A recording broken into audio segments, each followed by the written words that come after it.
Kentucky's Voice is your home for real news, real people, and real answers.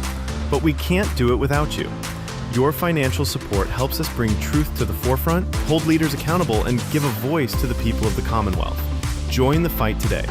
Give online at kyvoice.org or text KYVoice to 53555. A gift makes a difference. Stand with us. Speak up. Stay strong. You are Kentucky's voice.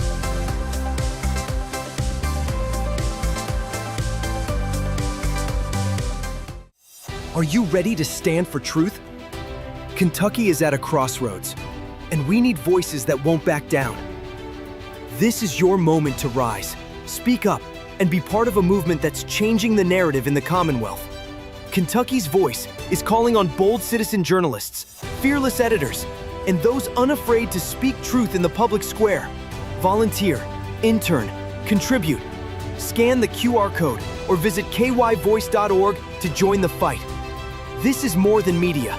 This is your moment. You are Kentucky's voice.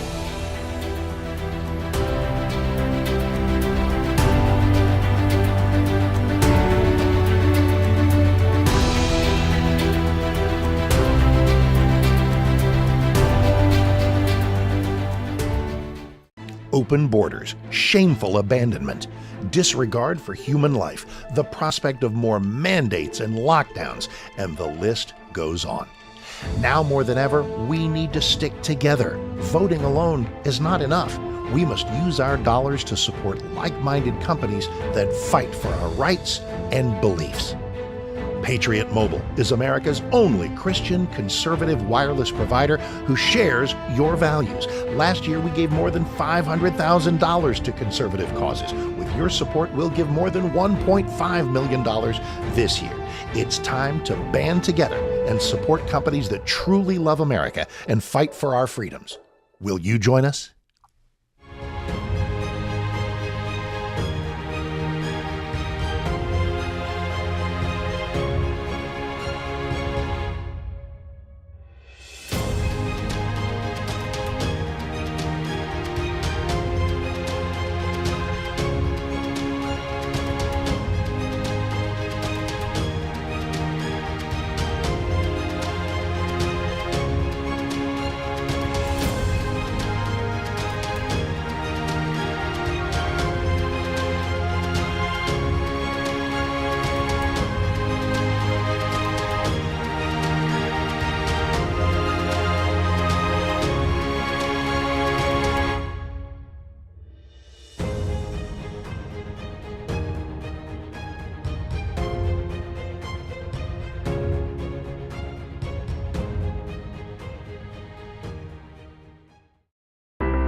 Kentucky's Voice is your home for real news, real people, and real answers.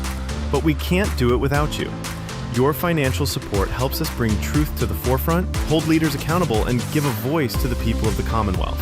Join the fight today.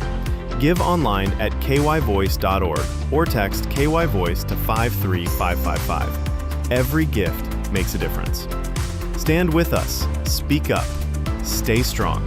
You are Kentucky's voice.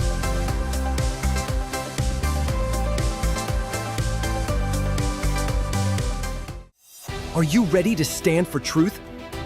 Kentucky is at a crossroads, and we need voices that won't back down. This is your moment to rise, speak up, and be part of a movement that's changing the narrative in the Commonwealth. Kentucky's Voice is calling on bold citizen journalists, fearless editors, and those unafraid to speak truth in the public square.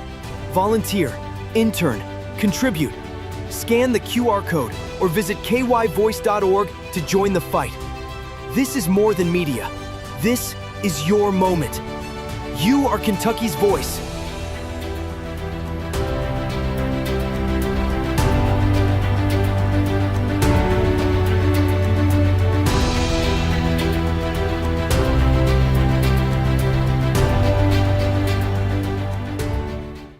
Open borders, shameful abandonment, disregard for human life, the prospect of more mandates and lockdowns, and the list goes on.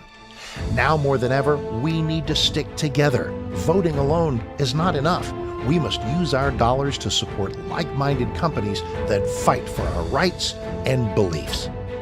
Patriot Mobile is America's only Christian conservative wireless provider who shares your values. Last year, we gave more than $500,000 to conservative causes. With your support, we'll give more than $1.5 million this year. It's time to band together and support companies that truly love America and fight for our freedoms. Will you join us?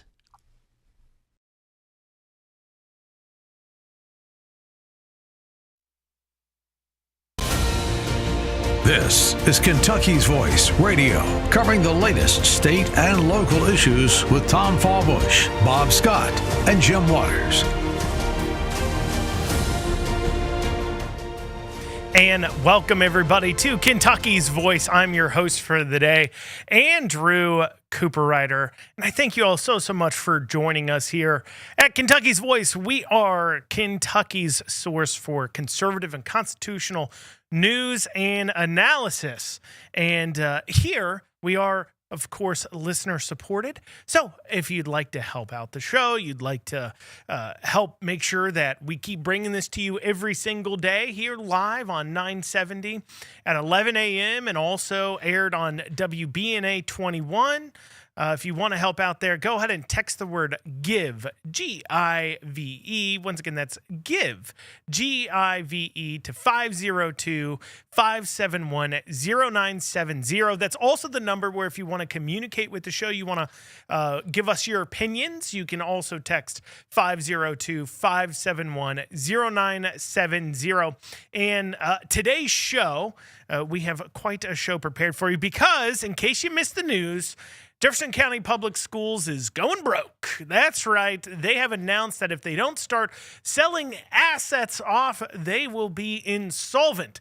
Jefferson County Public Schools, the financial department, in a meeting earlier last week, actually said out loud that if they continue with this behavior, if they continue spending how they're spending, JCPS will not exist anymore in 2 years. That's right. And so they've moved to go ahead and sell off some assets, do some other things. And so we'll be covering that meeting.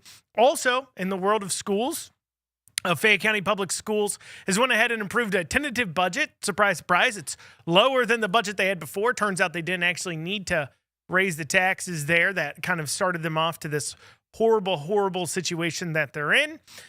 We also will be discussing, we've got a new candidate filing against Thomas Massie there in that Republican primary, but not too much fanfare. I haven't seen anybody really latching on to him. So we asked the question of, is that the AIPAC / Trump-ish world pick to run against Massie, or are they still out there searching for a candidate? And why are they having such a hard time finding a candidate? We'll just kind of discuss a little bit about that race.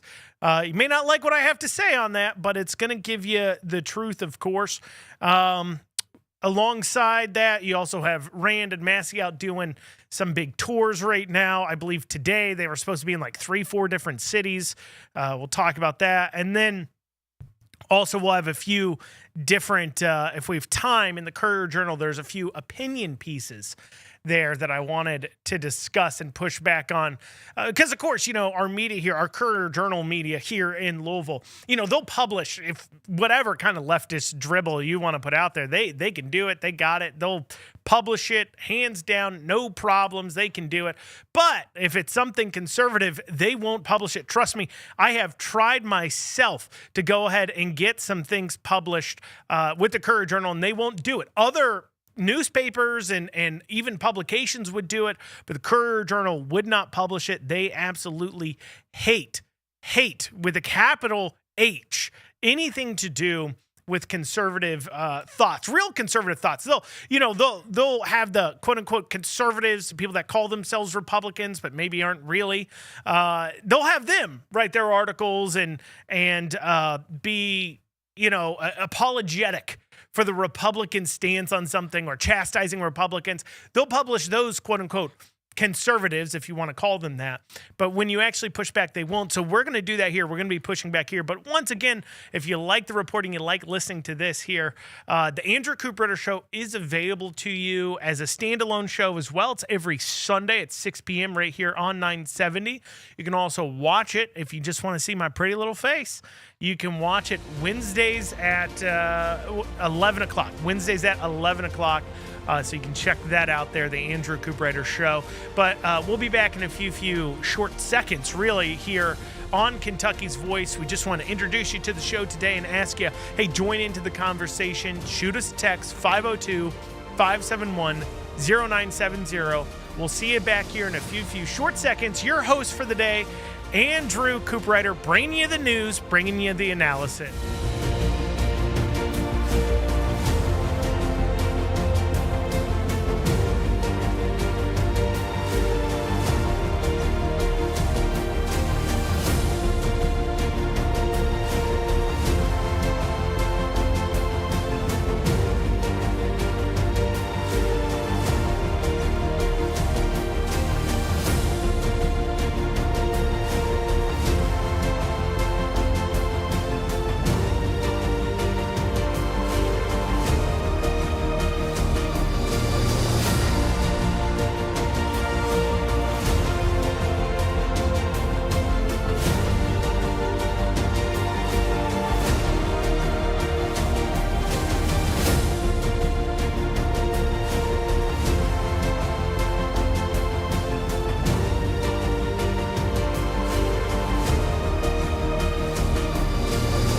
Have it.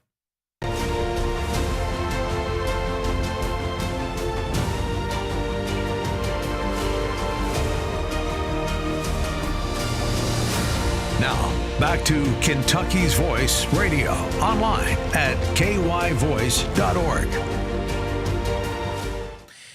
And welcome back to Kentucky's Voice, your host for the day, Andrew Cooperrider. I'm also the host of the Andrew Cooperrider Show, a radio show, TV show, podcast you can catch right here on 970 and WBNA 21, 970 Sundays at 6 p.m. and Wednesdays you can watch on WBNA at 11. Now, let's imagine for a second you run a $2 billion company. Let's imagine you're running a $2 billion organization, and you're not very good at your job to begin with. Let's pretend you build widgets.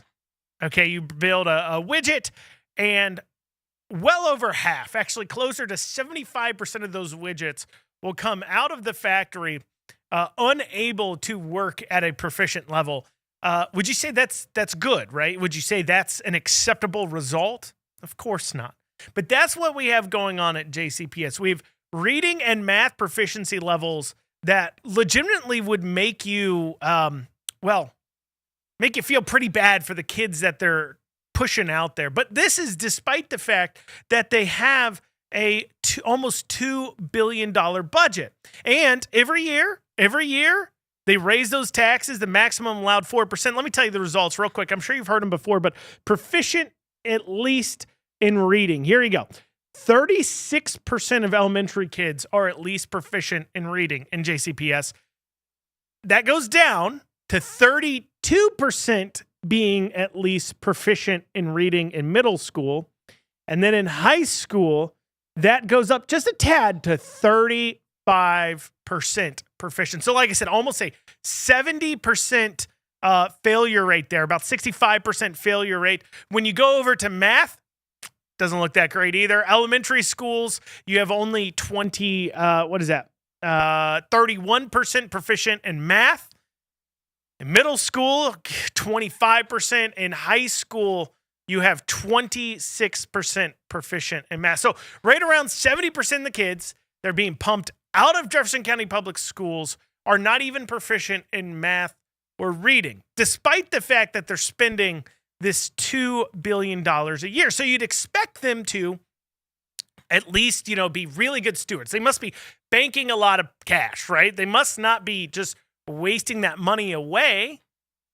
Being good stewards. I mean, if you're not getting a good result on the learning, that must mean you're not using all your resources. Well, if you thought that was the case, you would be mistaken. because at a board meeting here this past week where Jefferson County Public Schools Board was faced with finding out some information for the first time that they would need within the next year to sell off $188 million worth of assets. In this case, they're talking about, I believe, mainly stock holdings, those kinds of things, investment accounts that they earn interest on. They're going to have to sell that off, which is a problem, by the way. It's a problem because when you sell off assets that are earning you money, sure, that may solve a budget shortfall, but it puts your cash flow position even worse. So they're really just digging this hole even greater and deeper. But they found out last week that if they don't make cuts like over the next year, they will be needing to sell off $188 million worth of assets to make payroll, to pay their contractors. And if they continue spending in this way, the district will become insolvent, will no longer exist within 2 to 3 years. 2 to 3 years. And we got a clip here from the meeting. This is clip 1 there for you guys. There in the producer's booth. We got clip 1 here from the meeting. Let's go ahead and take a listen to as they told them this piece of information. Let's listen to that. In December, our cash balances shoot up, and then we start spending it down until we reach the next valley, further be hurting our position. So this is what it looks like, and it's not pretty. So forecasting our revenues and expenses based on many different factors. The current trend lines are dropping very quickly. So we are currently forecasting that our cash will reach zero in October of 2026, meaning just over a year from now. Now, cash is how we pay our employees and our vendors. We do have some flexibility in October of 2026 to be able to continue paying our bills. And we would usually, the very first thing we would consider is by selling off our some investments in our portfolio. Once we start doing that, then we will be investing less, we'll be earning less interest income, meaning we will then further be hurting our position. However, when you extend beyond October of 2026, we still are going downward to where it becomes dangerous for us to be able to continue and onto the valley in October of 2027. That's the point at which the district will be in very serious trouble if we don't do something now, meaning something prior to January that's solidified in the January draft budget for the 26-27 school year. So at this point, I'd like to turn. All right. For those of you that were watching that, I apologize for the quality of the video. You see, this drives me crazy, by the way, about all these, and I feel like they do it on purpose, the government entities and things, where they make it like they have horrible quality on their public meetings that they're airing, almost like to make it to where it's harder for people like me to grab videos of what they're saying and it look good to you without looking like it was filmed on a potato. In that case, the school board, what they do is when they air these, the Jefferson County Public School Board, at least, when they air these meetings, so you have your computer screen, they have like 16 tiles. And they have every single school board member and every single person like with their own camera, but they don't like select like, oh, this guy's talking, let me make his screen bigger. Because of course that would just make sense. And then to throw that on top, if they're presenting something, they'll throw something off to the side. And so it just creates absolutely horrible quality. I apologize, but I think it's important that you heard what he had to say, because he said by 2027, the district will be in serious, serious trouble unless something is done now. Now, you may ask what led to this. And what's funny is throughout this meeting, they proffered up some different suggestions, right? And some of these are jaw-dropping. I'm not kidding you. At one point during the school board meeting where JCPS is like, look, we have no money, one of the school board members has the audacity, I couldn't believe, my jaw dropped, had the audacity to suggest that because the school board members are not paid enough, they're not getting good enough quality of school board members on the board, therefore they're not making good financial decisions and they should raise the pay of the school board members. So you have a school board going broke. That's like, look, in 2 years, we're going to be belly up. We need to sell off $108 million in assets, $188 million of assets. And a school board member's like, you know what, fix this? Raising our pay. It's like your company, this is exactly what like happened with the government bailouts, with all these banks getting bailed out by the government, and then they turn around and write bonus checks to the CEOs. They're like, well, yes, have we financially mismanaged the district? Perhaps. Have we mishandled $2 billion? Yeah, probably. Do we need to sell off $188 million of assets in order to make payroll? Yeah, we are. But you know what would have solved this? If you paid me more so I would care more. I wasn't going to care before, but if you pay me a couple extra grand a month, I might care enough to not lead us into this financial position. That's literally what they said. There's other things that were literally suggested during the school board meeting. At one point, one of the school board members asked, do we save money if we have more NTI days? They're sitting there talking about, well, we need to have a budget that prioritizes children, while they're talking about why they're spending so much extra because they're trying to make, in a post-pandemic world, that's what they said, they got to make up ground in K through 12 education. And because of that, because they have to make up that ground, they have to spend more to educate the children. And then one of the suggestions by the school board member was, well, what if we just had more NTI days? Does that save us money? Should we just have more of those, put more kids on computers? Because, we'd hate to have to cut, central office pay or something else. There's a lot of things that came to the surface in this meeting that were almost throwaway lines that just blew my mind. But there's one particular moment where the financial office there admits to withholding information, important and pertinent, that's the same thing, information from the school board. So I'm going to play that for you. We're going to discuss that after this short break because we need to figure out, how did JCPS get to the point where they're going insolvent? We're going to try to solve it here on Kentucky's Voice. You're listening to Andrew Cooperrider. We'll be back in a few short minutes. Are you ready to stand for truth? Kentucky is at a crossroads, and we need voices that won't back down. This is your moment to rise, speak up, and be part of a movement that's changing the narrative in the Commonwealth. Kentucky's Voice is calling on bold citizen journalists, fearless editors, and those unafraid to speak truth in the public square. Volunteer, intern, contribute. Scan the QR code or visit kyvoice.org to join the fight. This is more than media. This is your moment. You are Kentucky's voice.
Back to Kentucky's Voice Radio, online at kyvoice.org. And you're back here on Kentucky's Voice. Before the break, we were discussing this fiery electric school board meeting that happened here in Jefferson County Public Schools last week. And if you live in Louisville, this is incredibly important for you to hear about, because in that meeting, they announced that the district would need to start selling off assets in order to make payroll, $188 million worth. And if things don't change, the district will cease to exist, will become financially insolvent in 2 years. There's a lot of things people admitted to during the meeting. One of the most jaw-dropping moments to me, though, coming out of the financials office, is when they essentially admitted, not essentially, they did admit to withholding important information from the school board regarding financial decisions. This is a little bit longer of a clip. It's a few minutes long, but I think it's really important you hear this entire exchange, because I have never heard anybody full on admit to essentially committing fraud before. But here you go. Let's take a listen to that. So am I correct to hear you say that you were directed to mislead the board in your narrativizing of the financial position? No, sir. What I would say is that the working budget that was provided to you, I'll give an example. In the tentative budget for last spring, part of that was a division by division breakdown of the increases of our org charts. Very specific, every division and how much they've had org charts over the last increases over the last 3 years. Increases beyond what the trade versus gain was. That table was removed. I tried to incorporate that data. So why was the table removed? That's pertinent information. It was in discussions. It was not viewed as pertinent and relevant, and maybe data that would be useful for creating for throwing out allegations about JCPS more so than pertinent, relevant data. But isn't that deception? I would call it a judgment. You call it? So the document presented was our document, and the decision to remove that was obviously not. If we didn't believe in having that in there, we wouldn't have had it in there to begin with. But ultimately, there are certain strategic decisions that we have to follow the district lens on. This can be fixed. It will be fixed under Dr. Yearwood's leadership. He's inspiring. He inspires me every time I meet with him. But here's the thing. We can't keep doing what we've always done and expect to be able to survive the way we have. And we can't keep deleting pertinent information or information that does not present the full picture of what the board has to weigh and what the board has to decide. And so I would just request that moving forward, that the board be respected enough to receive all of the pertinent information about every decision that is placed before this board. If it needs to be embargoed, we do have a mechanism for that. But the board needs to be presented with all of the requisite information so that we can make a well-rounded decision for the good of this district. I don't think any of us, I know Mr. Craig and I, who have been here for almost 8 years, certainly we've done, we're proud of the work that this district has done, but this is the first time that I'm hearing anything about selling assets. I tell you what, that board member is a little calmer about finding out that information than I'd be, because I'd immediately said, excuse me, police, arrest that man. Arrest that man right there, who just admitted essentially to committing a type of fraud here. I mean, listen to the document he held back as he described it, okay? So you got a district, you got a school board, that's finding out for the first time they're going to have to sell off assets, $188 million worth of interest-earning assets in order to make payroll, pay their bills, pay their contractors. They're going to have to sell it off, putting them in a worse cash flow position due to decisions that they've made. And so they say, well, this is news to us. We wouldn't have made those decisions if you'd shared with us that the outcome of that would have been we have to sell off $188 million worth of assets.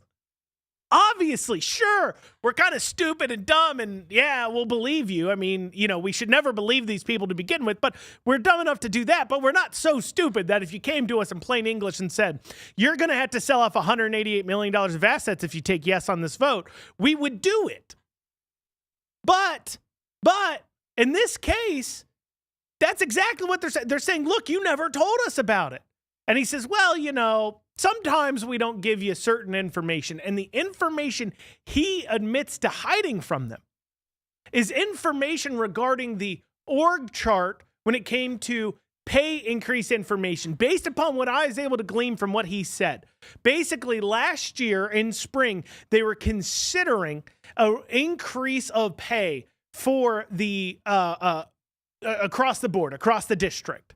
Okay? And within that, they looked at the organizational chart and the pay increases that have occurred over the last several years, where some district or some departments and people have gotten more pay increases than others.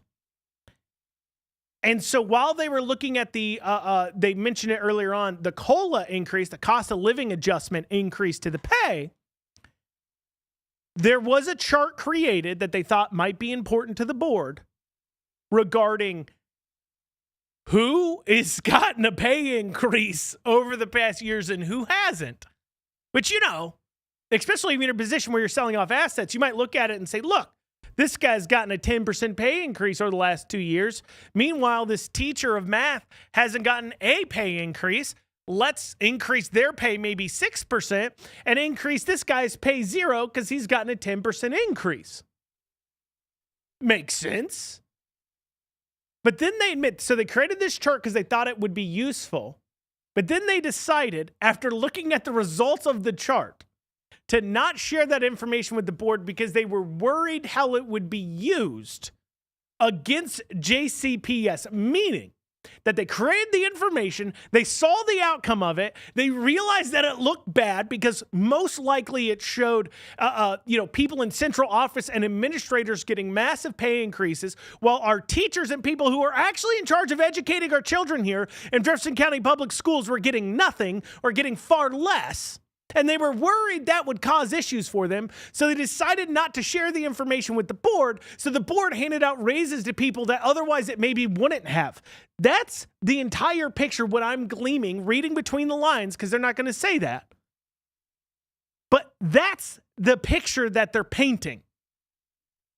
And we wonder how the district ended up in a position that they had to sell off $188 million of assets, and if they don't do something drastic, make drastic cuts, within 2 to 3 years, Jefferson County Public Schools will cease to exist. It will become insolvent. It will be unable to pay its bills. Those are the exact words they used. And we wonder how it happened when you have a financial leadership team that sits there and admits to hiding the information. What do they call it? They say, well, it's a judgment call. Imagine coming home to your wife or husband and saying, hey, I want to buy a new car. And you withhold from them that, you maybe have a looming bill of $5,000 coming. And you say, I want to buy a new car. I kind of need one. I took it to the shop. They said something was wrong with it. I need a new car. And so you guys decide to buy a new car. And then your husband or wife, significant other, finds out that the issue with your car was it needed new rotors. The engine wasn't going to blow up. It just needed new rotors. And they say, why didn't you share that? We would have just fixed that car, saved us so much money. And we've got this $5,000 bill pending. And you say, well, it was a judgment call. Meaning, I didn't want to share the information with you because it would lead you to make a decision that I didn't want you to make. That is fraudulent. They should be held accountable for that. They should lose their jobs. You're listening to Kentucky's Voice. This is Andrew Cooper-Ryder. We'll be back in a few.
Now, back to Kentucky's Voice Radio, online at kyvoice.org.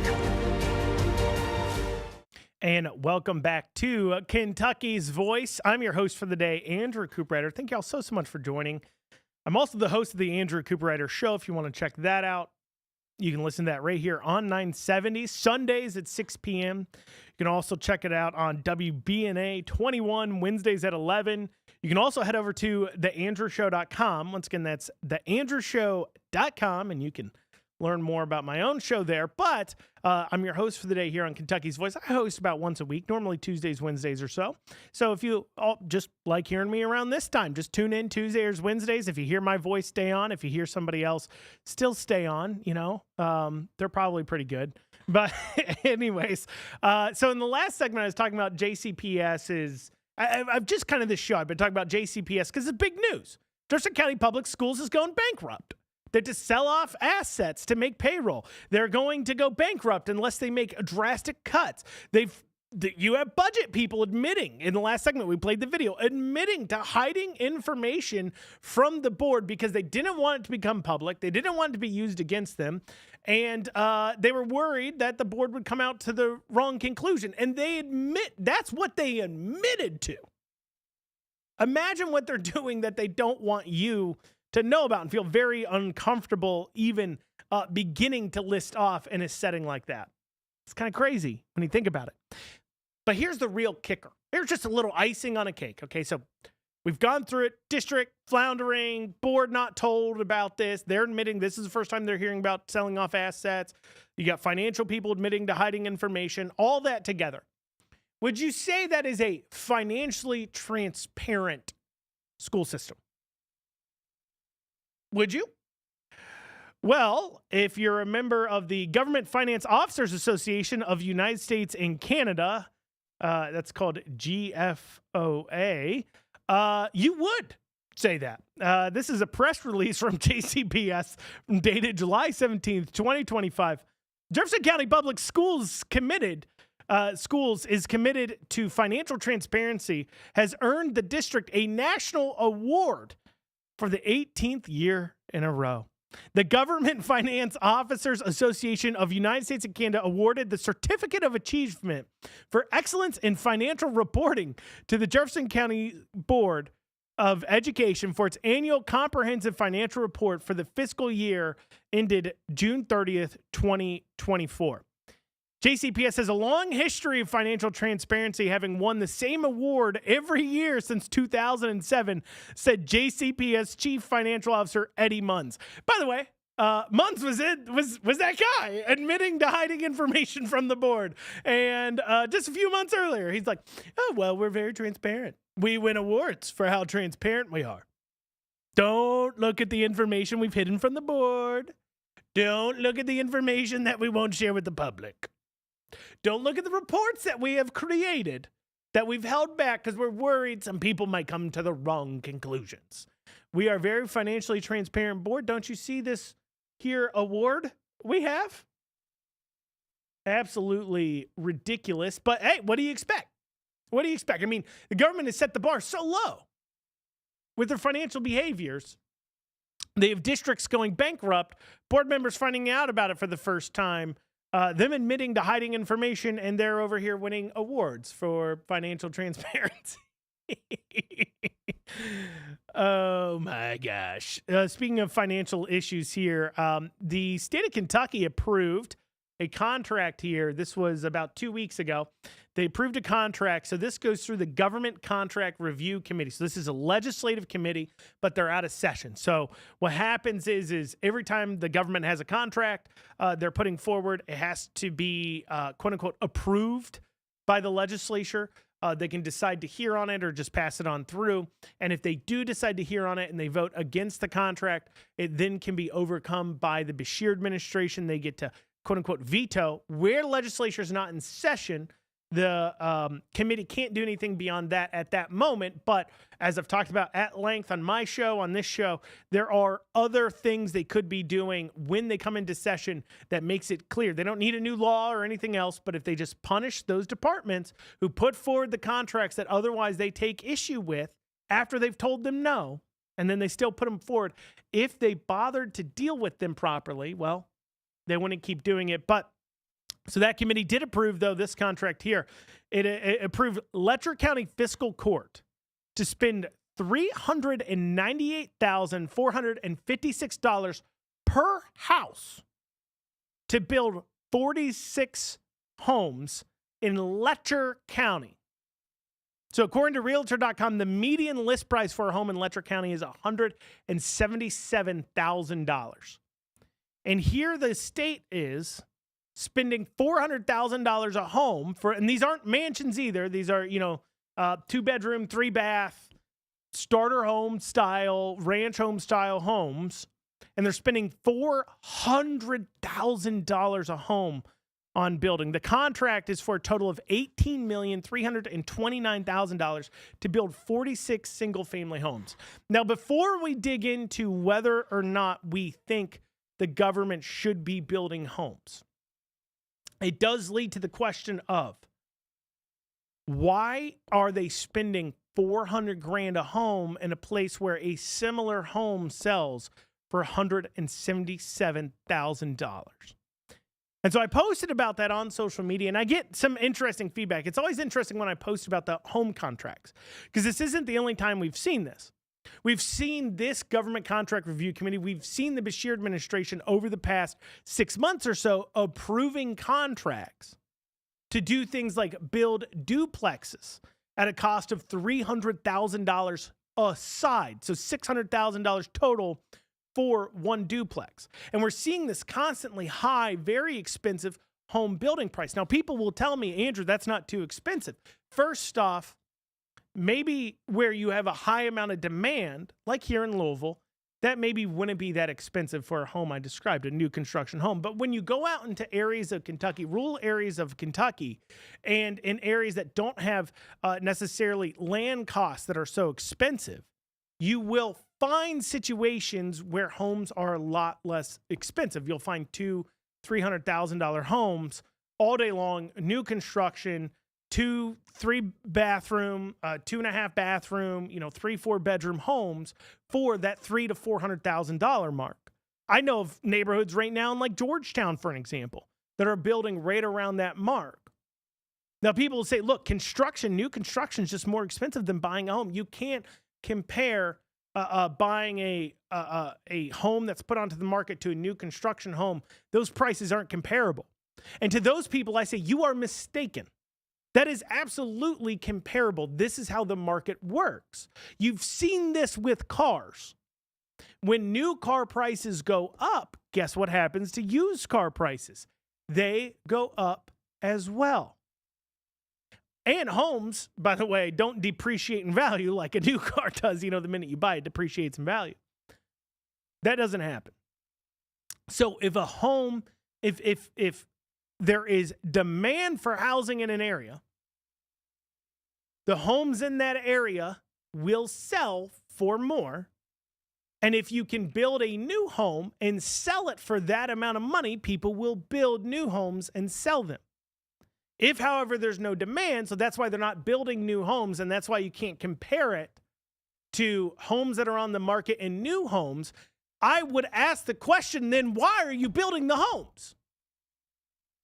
If demand is so low that a non-new construction home of similar size and quality, like let's say it's been refurbished and everything else, is coming in at, let's say, half the price is the cost of you to build it new, that should tell you there isn't a lot of demand for housing in that area, which would lead to the question of, why is our government spending $18.3 million then building houses in places where there is no demand for houses? Huh? Importantly, too, how are they going to pay for these houses? The reason why there's no demand is because there's not a lot of jobs in the area. And I get it. You're talking about homes that have been destroyed from the flood. That's the reason why they're doing this. They're dealing with homes that have been destroyed by floods, and they're building these homes out of floodplains and then trying to give them with according to the contract I read, it looks like it'll be a low-cost mortgage, a lower-price mortgage that to the would-be buyers of the home. But how are they going to pay the mortgage? How are they going to take care of a $400,000 house? How are they going to afford the maintenance and the care of this home if they can't afford the home to begin with because they don't have jobs in the area? Like, seriously. And I get it. We should house people. I'm not saying we shouldn't house people per se. I'm not saying that when times of natural disaster, the government doesn't have a role to play of some sort. What I am saying, though, is why is the government in the job of building houses, then handing them off, loaning them out to people? Because it should be the free market at work there. And if there's no demand in the area, they're wasting your tax dollars on this. How much of that $18.3 million do you think is actually going to be paid back to the government? How many of those people are going to be able to pay their loans?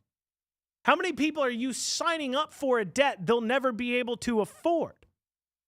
None of these questions were asked by our so-called Republican legislative committee here either.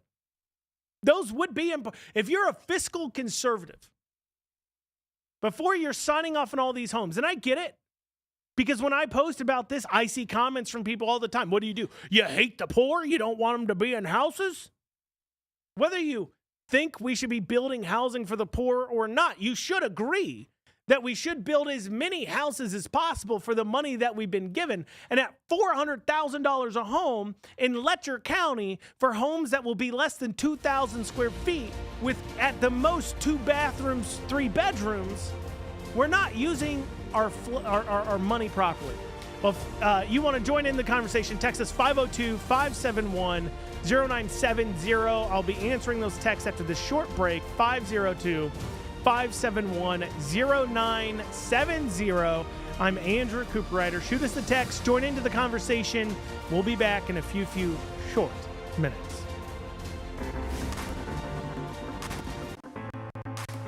Kentucky's Voice is your home for real news, real people, and real answers. But we can't do it without you. Your financial support helps us bring truth to the forefront, hold leaders accountable, and give a voice to the people of the Commonwealth. Join the fight today. give online at kyvoice.org or text KYVoice to 53555. Every gift makes a difference. Stand with us. Speak up. Stay strong. You are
Back to Kentucky's Voice Radio, online at kyvoice.org.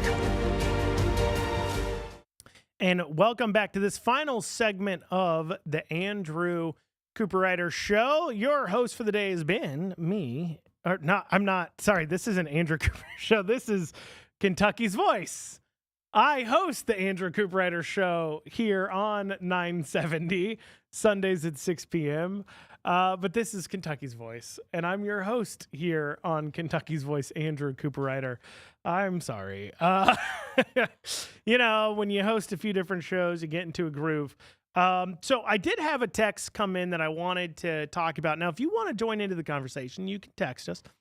502-571-0970. Once again, that's 502-571-0970. And the text came in, and this is regarding my first two segments has been about Jefferson County Public Schools, of course, going bankrupt, admitting to now they're going to have to sell off assets, $188 million worth to make payroll, to make contractors. They're going to have to make deep cuts. And if nothing changes, they will be insolvent in 2 years. And so a text came in, and the board during this, in this clip I played, said they were unaware. This is the first they're hearing about selling off assets. They're unaware. And the text came in that says, "Are we sure the entire JCPS board was unaware?" And I don't know. I think perhaps they were. There may have been a person or two that's smart enough on the board to have seen the reports and saw what was coming, right? But understand how this works, right? So they make this budget for the year, and they come in and they say it's balanced, or maybe it's not, but it's because we're paying for these extras that you voted on. They're like, well, we want to keep doing that. And then they kind of don't talk about the financial situation exactly in the greater concept. And then they come in and it's like a death by 1,000 cuts. Let's spend $1 million here, $1 million there. So we're covering, they're $188 million short. They're talking about how did we get here? Well, they start talking about things that they voted on individually. This was in the meeting. They were talking about things they voted on individually as standalone things that started to add into it. Now, of course, they had the COLA and the increase of teacher pay and everything else. Okay. But they started talking about things like, well, we spent $5 million on metal detectors. Well, we've spent $10 million that was unexpected on school security that, of course, we want to keep. We spent $30 million on the equity fund. That's a real thing. The equity fund that is to help, kids across the board catch up and be on an equal playing field or something. But, of course, they say don't regret spending that at all. They admit to spending an extra $20 million on ESL, English as a second language groups, and helping people who can't speak English. And these were all little individual groups. These are all individual votes that occurred separately at separate meetings, where it's 10 million here, 15 million there, 20 million there. And over the course of the year, it's added up to the point, over the course of several years of doing this, it's added up to the point that they're now negative $188 million in cash flow here in a year, unless they start cutting some things. But it's just kind of like, imagine this. Imagine you create a budget to start off the month in your household, and you have $500 of wiggle room, and you go out to eat maybe this one time here once a week, and I'm going to go out to eat and spend $100 on dinner with my family. And then I'm going to spend, you know what? We had an extra $500. Let's go ahead and spend $100 going out to this play or movie or whatever, and going out for this evening. Oh, well, we had an extra $500. Let's spend $50 on this new shirt or clothes or whatever. And over the course of a month, you keep thinking to yourself, I have an extra $500. And then when you add it all up, you spent like $1,500, which is more than that $500 of wiggle room you had. But you weren't keeping a running total, and until all your bills were due at the end of the month, and suddenly now you're doing the math and you realize your account's going to be negative 1,000 instead of positive 500, you realize the mistake you've made. I think mainly that's what's gone on. Now, also your text, polio left in the nick of polio. Is that, I think that's how you say his name, polio. Polio. Left in the nick of time. That is right. That is the other thing. This district is clearly in a financial position. And yet this guy leaves. They spent what, like $7-8 grand on a billboard thanking him for his service to the district, because being paid hundreds of thousands of dollars a year wasn't enough. And he gets out. Now suddenly the district's in trouble. So that's text for the day. If you wanted to join in, you could have texted us 502-571-0970. I'm not saying there's not still time, but the chances that I end up getting to the message today is slim, but you can still text. Maybe somebody will deal with it tomorrow.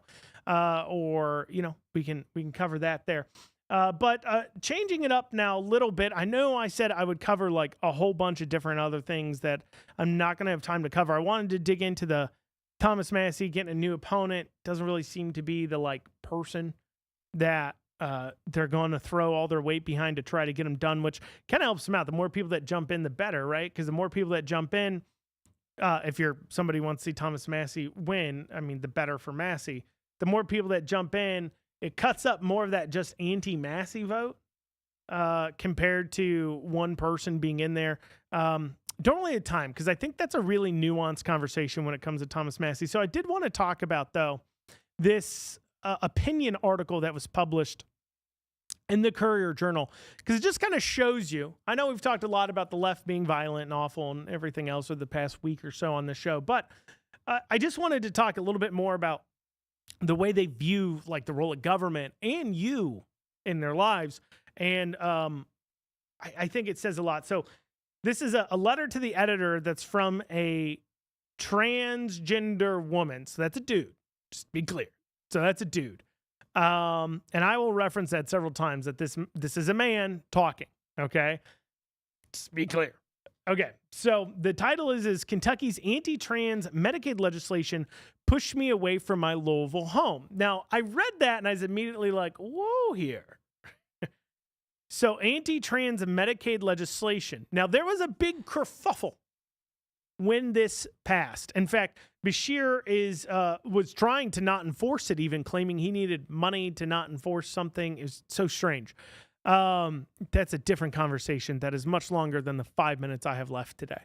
But anyways, So this bill passed to say you can't spend Medicaid dollars on gender transition surgeries and drugs. Simply put, it's the same kind of thing of like, abortions, right? For a long time, we had I believe it was called the Hyde Amendment. Somebody can correct me, but I think it's called the Hyde Amendment that said that while you may agree or disagree with abortion or whatever else, one thing we will agree upon is that we will not take people's tax dollars and fund abortion. We recognize it's a divisive topic. We recognize that this group of people have a big moral issue with it. They believe it's evil. They think it's wrong. It's morally repugnant, and it's murder. So therefore, we won't. The least we could do is not take their money and spend it on it. And in much the same way, it's kind of like the same thing for the transgender side of things. Like, yes, we find it immoral, wrong. I think it's wrong that these people are clearly mentally ill and we're treating them by chopping off body parts and pumping them full of drugs from that change their gender instead of dealing with the fact that they are somebody who just in their mental mindset hates their bodies. But at least we could do, if they're going to have the freedom to do that, at least what we could do is just not make you pay for it. And so here in Kentucky, we passed a law this last session saying Medicaid will not pay for it. Now, to be clear, Medicaid means you're not over the age of 65 or whatever Medicare is. I should know. I talk about state politics. Cut me a break on some of the federal regulation things, okay? But Medicaid is for people who qualify due to an income reason, generally speaking. And so this guy who's transitioning to a woman admits in the title of this article that he has been using your money to fulfill his creepy, weird sexual desire, autogynephilia, whatever weirdo fantasy of being a woman. He's been taking your money to do it and admitting to using your money to doing it, and so committed to it and so incapable of paying for these things himself that he's now left Kentucky to a state that would allow Medicaid, tax dollars to pay for his treatments. So anyways, here, this is the article. Starts off, I'm a native daughter of Kentucky. Now, you're a native son. You're a native son, not a daughter. Not a daughter. Anyways, Louisville's where I spent my days learning and growing into the woman I am today. Well, that's an attack on Louisville right there. He's really throwing some shade there on Kentucky. If Louisville, or shade on Louisville specifically, if it was because of Louisville and living in Louisville that you turned into a man who's mentally ill and thinks he's a woman, that's an attack on Louisville. I'd be offended if you're a Louisvillian. What is the word here? Louisvillian, a Louisvillian, whatever. If you're somebody who lives in Louisville, somebody text me that 502-571-0970. Let me know what the plural is for people who live in Louisville. A Louisvite? I don't know. Anyways, but if you're somebody who does live in Louisville, you now know that I would be offended that this happened. But anyways, going back to the article, since my childhood, I have fled from my old Kentucky home to start my college education elsewhere.